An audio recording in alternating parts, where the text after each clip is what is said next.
Sobat Migas, selamat datang di channel Halo Migas Dijen Migas. Kali ini, Minergi ditemani rekan-rekan dari Direktorat Pembinaan Usaha Hulu Migas untuk tanya jawab seputar Participating Interest 10% atau PI 10%. Semua terangkum dalam STMJ. Sahabat tanya, Migas jawab. 10 pertanyaan PI 10% yang perlu sahabat ketahui.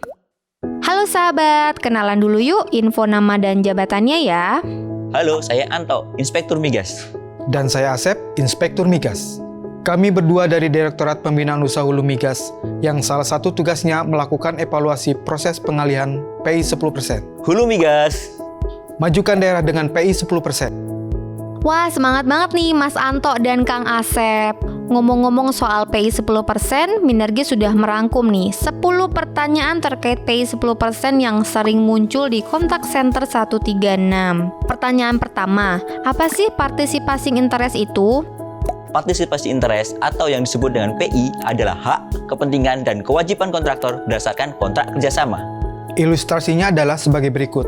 Wilayah kerja A dikelola oleh dua pemegang PI sebagai K3S, yaitu PT ABC dengan porsi PI sebesar 60% dan DEF Company dengan porsi PI sebesar 40%. Hak dan kewajiban pemegang PI tersebut dibagi secara proporsional. Jadi, PT ABC dengan PI sebesar 60% wajib menyediakan modal sebesar 60% dan apabila ada keuntungan akan mendapatkan keuntungan sebesar 60% juga. Nah, kalau PI 10% itu apa sih? Dan apa nih latar belakangnya? Partisipasi interest 10% yang biasa disebut dengan PI 10% adalah besaran maksimal 10% partisipasi interest pada kontrak kerjasama yang wajib ditawarkan oleh kontraktor kepada badan usaha milik daerah atau badan usaha milik negara. Latar belakang PI 10% ini adalah untuk meningkatkan peran serta daerah dan nasional dalam kegiatan usaha hulu migas. Lalu apa manfaat PI 10% bagi daerah? Manfaat PI 10% ini untuk daerah antara lain, yang pertama, dari sisi profit akan menambah pendapatan daerah melalui BUMD. Yang kedua, dari sisi knowledge, daerah akan mendapatkan pengetahuan, pengalaman mengelola wilayah kerja migas melalui BUMD sebagai kontraktor.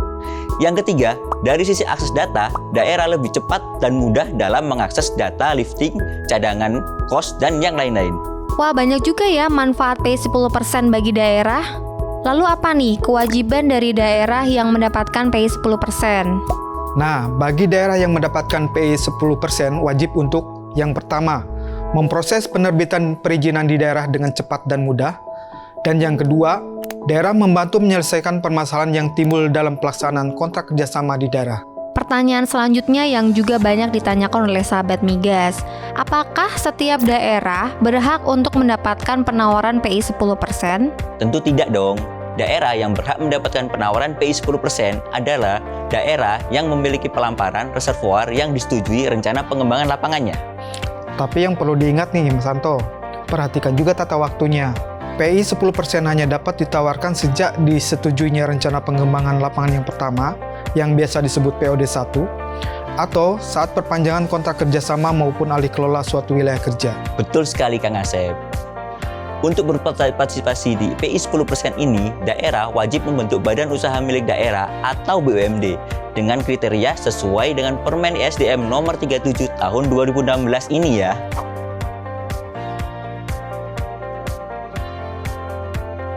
Oke, kalau misalnya daerah sudah memenuhi kriteria seperti yang dijelaskan Mas Anto dan Kang Asep tadi, berapa nih modal yang perlu disiapin oleh BUMD? Tidak perlu khawatir, BUMD tidak perlu menyiapkan modal awal karena pembiayaan dilakukan oleh K3S terlebih dahulu. Nah, tapi jangan lupa Kang Asep, pembiayaan tersebut harus diganti oleh BUMD melalui bagi hasil produksi migas. Nah, misalnya nih suatu daerah merasa di wilayahnya ada wilayah kerja migas. Boleh nggak daerah itu berinisiatif meminta penawaran PI 10%? Tidak perlu, karena apabila memenuhi syarat sebagai daerah yang berhak mendapatkan penawaran PI 10%, maka gubernur akan menerima surat pemberitahuan untuk menyiapkan dan menunjuk BUMD. Nah, lalu gimana nih cara pembentukan BUMD PI 10%-nya? Sesuai ketentuan, terdapat dua skema pembentukan BUMD PI 10%.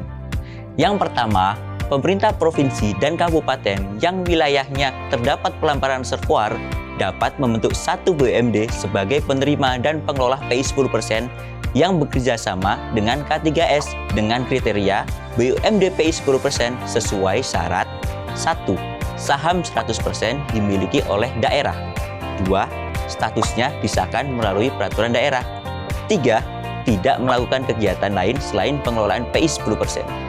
Yang kedua, apabila penerima penawaran PI 10% adalah BUMD, sedangkan pengelola PI 10% adalah anak perusahaan BUMD, maka BUMD penerima penawaran PI 10% memiliki syarat 1. Saham 100% dimiliki oleh daerah. 2. Statusnya disahkan oleh peraturan daerah. Sedangkan anak perusahaan BUMD harus memenuhi ketentuan syarat 1. Dasar kewenangan pembentukannya tercantum dalam peraturan daerah. 2. Tidak terdapat unsur swasta. Ketiga, tidak mengelola PI pada wilayah kerja lain. Jadi untuk pembentukan BUMD, pemerintah provinsi harus bekerja sama dengan pemerintah kabupaten kota dan juga sebaliknya. Lalu gimana nih pembagian persentase PI 10%-nya? Nah, untuk pembagian persentase PI 10% bisa dilihat di tabel ini ya.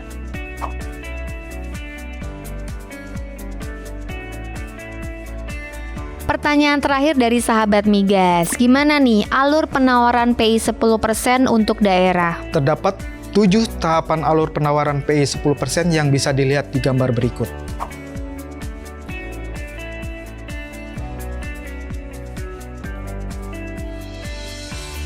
Setelah SKK Migas mengajukan permohonan persetujuan pengalihan PI 10%, Direktorat Jenderal Migas akan melakukan pemeriksaan dan evaluasi dokumen yang diperlukan, antara lain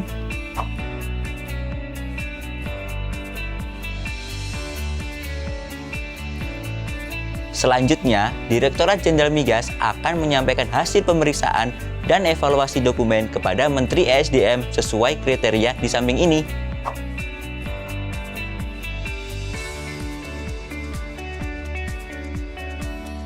Apabila sudah sesuai, Menteri ESDM akan menerbitkan surat persetujuan pengalihan PI 10% sesuai hasil pemeriksaan dan evaluasi dari Direktorat Jenderal Migas. Apabila tidak sesuai, Direktorat Jenderal Migas akan mengembalikan permohonan kepada SKK Migas untuk dilakukan perbaikan kelengkapan dokumen. Wah, udah jelas banget nih. Kalau sahabat migas masih mau tanya soal PI 10%, gimana nih caranya? Kalau sahabat migas masih ada pertanyaan terkait PI 10%, bisa email ke kontak center 136@sdm.go.id atau menghubungi kontak center 136 SDM. Atau, sahabat migas dapat komen di bawah video ini ya. Oke, makasih banget Mas Anto dan juga Kang Asep atas waktunya. Sama-sama. Sahabat migas, untuk tema dan pembahasan video selanjutnya, komen di bawah ya. Dan jangan lupa untuk like, share, dan subscribe channel Halo Migas Dijen Migas.